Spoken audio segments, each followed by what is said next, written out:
So our next performer has got a little bit of fisher poetry in his blood. He also is a fisherman, been set netter for 16 years. Max Broderick, come on up.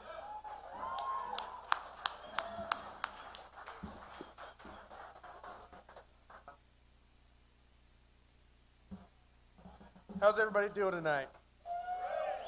Thank you. So can everybody hear me okay? Yeah? All right, cool. So I just walked out of the Voodoo a few minutes ago, a few amazing sets there, and I heard somebody ask, somebody standing next to me, what's going on? Is there a party or something? Somebody was like, no, it's the FisherPoets. They're like, the FisherPoets, what's that? He's like, you haven't heard of the FisherPoets? Like, everybody's heard of the FisherPoets, come on. So, as the MC said, I've been set netting up in Bristol Bay, Nishigack for years with my family, and it's been really good to me and to my family, and it's considered in my blood now. So I've got a couple poems for you here, one from a couple years ago, and then a couple of new ones, so a little bit of prose too. I'll just jump right in it. The first one's titled Limits, and it's about how occasionally you get put on limits by the cannery because you're bringing in too many fish bay-wide, and they need to control the amount of fish that you bring in, so they put you on limits per permit. And sometimes it's a blessing, other times it kind of ruins your season because you can't catch as many fish as you might otherwise be able to. Sometimes you can't catch a couple of fish, sometimes you catch too much. You either can't pay the bills or the cannery is plugged. You might get paid $1.50 or maybe 50 cents to pull gear and pick fish and pay your mortgage or rent. You might have a monumental haul and then be told the cannery's full. And in the pissing rain with fish, your nets you'll have to pull. And grumble on your way to the tender that you could have caught much more if the cannery could keep up with all the fish you brought ashore. On your way to the tender, though, still grumbling a bit about all those fish that were running and now are being missed, comes yet another announcement on your VHF radio. The cannery's no longer plugged. Back to your sites you go. But due to the volume of harvest the fishermen are bringing in, the canneries now put you on limits per permit, my friend. You grumble further to your mates about the inconvenience of having to pull your gear when fishing was such a buzz. And tired and sick of not knowing what price you're fishing for and getting pounded by a southeasterly on the shore.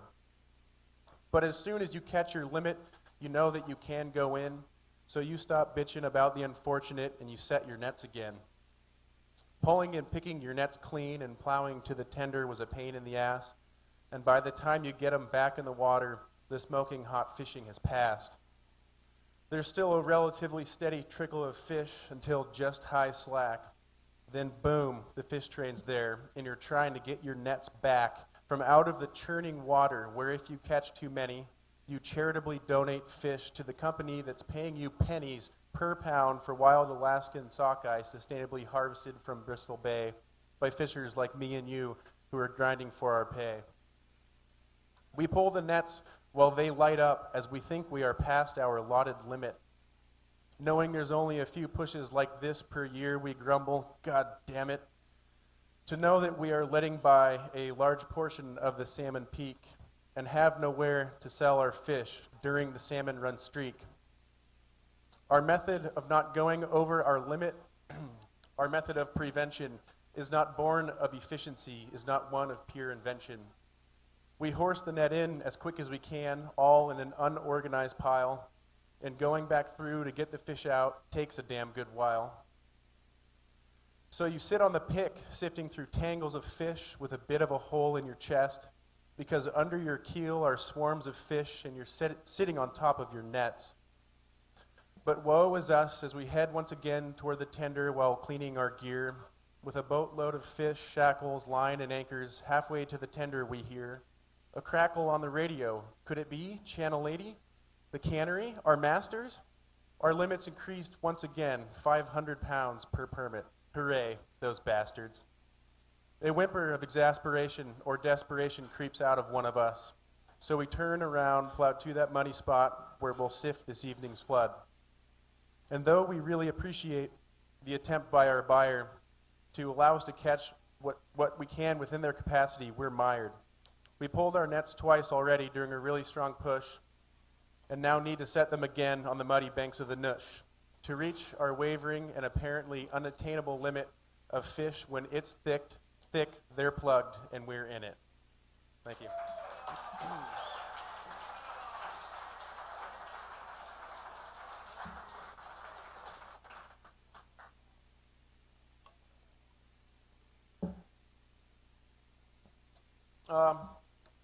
So set netters spend a lot of time in shallow water and in the mud, maneuvering their nets and dragging their nets and pulling their nets around and walking up to the inside to kick the anchor in. And this is a poem about, it's just called the MudFlop. Occasionally you slip and you fall, or your buddy slips and falls, and this is just a funny story about a spill I took a few seasons ago. Taking the slog through the mud one night to make sure our inside anchor was going to hold tight, I made my way from skiff through mud, each step a slop, when I made a tremendous, uproarious flop. See, there's different tiers of mud in the bay, and as set netters of the know might say, some mud is thin and caked, not too much moisture within. Others are tacky, thick, sticky, slimy, and or thin. Some Bristol Bay mud is deep and smells sour. Other muds are shallow, slippery, and scoured. A few of the muds have a pebble or two, and the mud flat has a green algae gooze. Set netters spend a fair amount of time in this medium and pride ourselves sometimes for being premium mud walkers, dredgers, connoisseurs, and specialists. Some of us might consider ourselves mud impressionists. However, I think those of us who have trod over the mud have seen a slip or a catch or a fall from one of our buds, and it was in the similar fashion in which I made my slip, which my hand Dan heard 100 yards upwind, manning our skiff. See, I'd left Dan at the skiff as I trod up towards the anchor, each step on the way pushing air up through my waders of my own kind of stank, or maybe the scent coming from inside my waders could be found in most of the fishermen laborers. I was headed to make our final procedural move so we could pitch off our fish, head back to the cabin, and snooze. Making the last motion of our shift, the old anchor kick in to secure the net for the flood so that we could head in. That way, the net would be secure for an hour or two till we got to the cabins and the other crew could come out to sift the raging flood and hopefully find the net where they should. A good southeaster blew my stench away from Dan with our skiff and our fish from the bay. Nonetheless, as I trod towards our inside of our net, on the way I made a move I regret. Perhaps I looked up at the gulls in the sky or was drifting off to sleep in my mind. Either way, I hit a patch of severe, wet, thin mud on dry, and I swooped through the air, legs up towards the sky, flailing my legs like the cartoon character Wile E. Coyote, and I did a suspended 2-second floaty. Dan heard the clack of my back hitting the ground. That must have been an impressive sound to be heard from such a distance with the wind blowing with its pesky persistence. He turned and looked up to find me laid flat out, and a little worried he hollered and shouted, "Are you okay?" I just raised my hand in the air. Yeah. It took me a moment to get up off the mud, dust off my shoulders, and continue the trudge to the inside anchor, waiting to be kicked for the final movement of our shift. I got back to Dan at the boat with a smirk from ear to ear, laughing at me, and how could he possibly hear me who'd fallen ass flat on his back 100 yards away, and we still talk about that MudFlop today.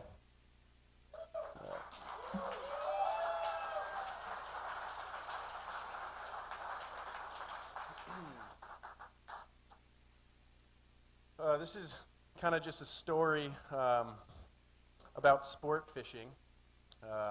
As a commercial fisherman, I didn't really understand sport fishing for the longest time. didn't make any sense to me, and so I wrote a little bit about my feelings and how I've evolved towards sport fishing, because now I love it. I used to think that sport fishermen were cute. Silly sport guys with their little tackle vests on and their colorful tackle and their rods, excited about going fishing. Using sporty jargon like, how's the color today? Or, landed a chrome hen yesterday? You should probably use a green and blue K13 quickfish with a little tuna belly. Or, what color bead did you get her on? Mottled pink or crimson chartreuse? Always talking about river levels, how she's going to blow out but should drop into shape next week. How funny to fish for sport, to spend hours, days, weeks, months even, chasing an elusive fish, which I've killed thousands of in a day. And the gear needed, different types of terminal tackle, sizes and profiles of hooks, leader tests and lengths, yarnies, beads, jigs, flashers, eggs, bobbers, and associated bob stoppers, level wind reels, trolling reels, spinning reels. Cute. I'll slap my gill net out and catch dinner for a few hundred families in a couple minutes. I'd tried sport fishing a few times as a kid. The most memorable experience when I was about 7 years old, and while fishing for trout, my brother hooked a native coho from Ecola Creek that was the size of me at the time. He somehow teased it to shore, where I grabbed it and gave it a big bear hug, trying to wrestle it to the top of the bank. It made a tremendous movement and slipped from my hug, snapped the line, wriggled to the water, and swam off. Fun. It wasn't until years later that I found myself exploring sport fishing with my best bud, trolling on the Columbia River. I was fresh from Alaska and didn't have any particular interest in spending a day trying to catch another salmon, but I got the invite and had little else to do that day. I also didn't have many expectations. I still thought it was a little silly and almost felt I was betraying some deep down belief I had buried within myself about fishing for sport as a commercial guy. We placed our lines in the water, flashers, weights, cut plug herring, and dropped to the bottom. An hour later, I found my hands shaking so hard from excitement and exhilaration and loss that I wasn't able to rebait my hooks. My buddy laughed his ass off at me and said that seeing a Bristol Bay gill netter trembling like a baby over one lost Chinook was about the funniest thing he'd ever seen in his life. I had hooked a fish, fought it, and lost. It was amazing. I was hooked. Now I find myself obsessed with those beads, every little variation which might help me hook a steelhead on the river. The perfect brine for herring or cure for salmon or steelhead eggs. I monitor river levels and anticipate tide changes. I spend weekends, mornings, holidays, lunches on the river chasing a tug on my rod. How did I become a cute little sport guy? I went fishing.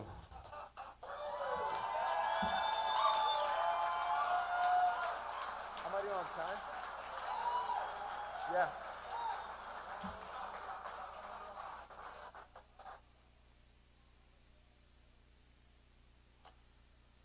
All right, I'm going to try another new one out. It's got just a little bit of time here. It's relatively short. Haven't worked the kinks out of it yet. Wrote it this morning.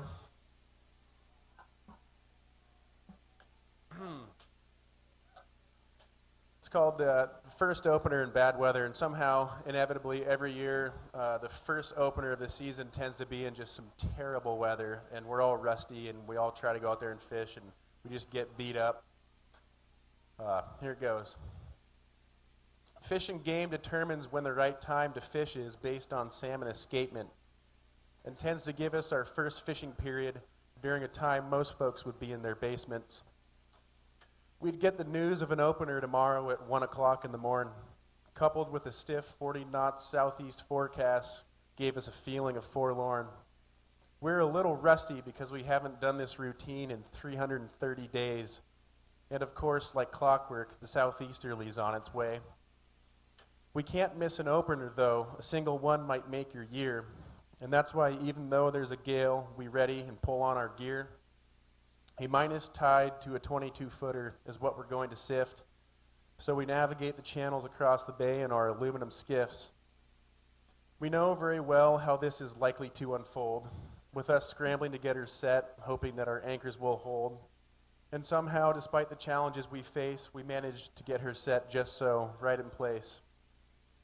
Now we've got to figure out what in the hell we're going to do, and with the incoming tide, the bar is no longer exposed, and the waves are beginning to climb higher and steeper as the tide rushes in and fills the belly of our net, and the situation sinks in.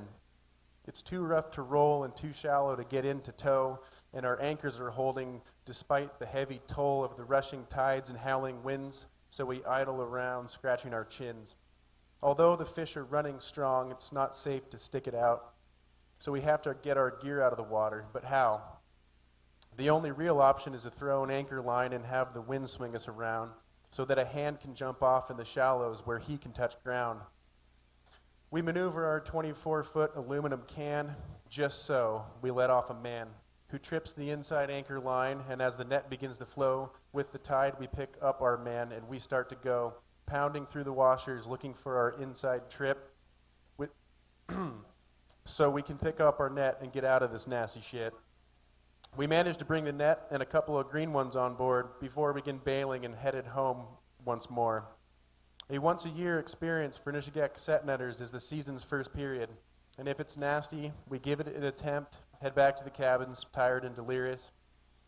If next season's first period is during a big storm, well, grab our gear, head for our sites, and try to fish it like normal. Thank you.